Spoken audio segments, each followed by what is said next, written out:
Welcome back to Photon Photography, your go-to source for photography tips, gear reviews, and all things camera related. In today's episode, we're diving deep into one of the most powerful, yet often overlooked features on your Canon R mirrorless camera, Auto ISO. Stick around because by the end of this video, you'll have a comprehensive understanding of how to use Auto ISO to adapt to changing light conditions, how to map exposure compensation to your RF control ring, and why metering modes are crucial to getting the perfect shot.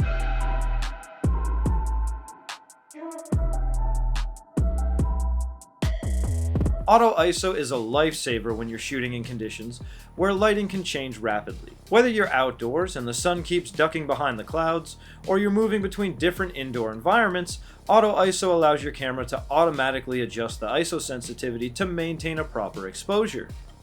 But there's more to Auto ISO than just convenience. Understanding how your camera balances ISO with shutter speed and aperture is crucial. For instance, when the light changes quickly, your camera might choose to increase ISO to keep the exposure consistent. But remember, the higher the ISO, the more noise you might introduce into your image. That's why it's essential to set your Auto ISO with a maximum limit to ensure your images remain clean and sharp. Now, while Auto ISO is great for handling variable light, sometimes you'll want a bit more control. This is where I map the exposure compensation to my RF control ring. By doing this, I gain quick, on-the-fly flexibility to adjust the exposure without diving into menus, giving me the power to tweak the brightness as I see fit, even while Auto ISO does its job. Think of exposure compensation as a way to tell your camera, I know you're doing your best, but I want this shot a little bit brighter or darker. By mapping this to the RF control ring, you're essentially giving yourself instant access to adjust the exposure without having to stop, go into menus, or even take your eye off the viewfinder. Now let's talk about one of the most useful tools in your Canon R mirrorless camera, the light meter at the bottom of your screen. This little bar shows you whether your shot is properly exposed, or if it's over or under by up to 3 stops. Each tick mark represents a stop of light, so you can quickly see if you're within the desired range. When using Auto ISO, the light meter becomes even more critical. As your camera adjusts the ISO, the light meter will show you the results in real time. If you notice that your exposure is consistently off, this is where your mapped exposure compensation comes in handy. You can quickly dial in the exposure you want while keeping an eye on the meter to make sure you're not pushing your ISO too high or too low. Another crucial aspect to getting the most out of Auto ISO is understanding and selecting the right metering mode. Canon R cameras offer several options: evaluative, spot, partial, and center-weighted metering.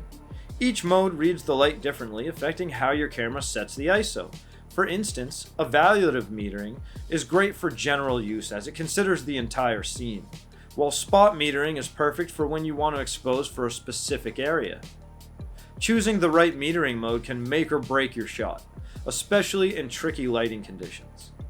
For example, if you're shooting a subject against a bright background, spot metering can help ensure your subject isn't underexposed by focusing the metering on the smaller area. On the other hand, if you're capturing landscapes, evaluative metering might give you the better balanced exposure you need. Now that we've covered the individual components, let's put it all together.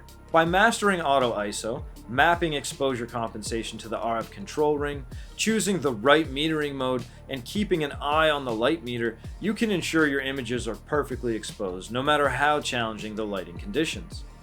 These small adjustments can make a big difference in your photography, helping you capture the perfect shot every time. If you found this video helpful, don't forget to give it a thumbs up, subscribe, and hit that notification bell so you never miss out on more tips and tricks like these.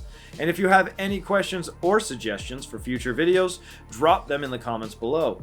Thanks for watching, and I'll see you on the next one.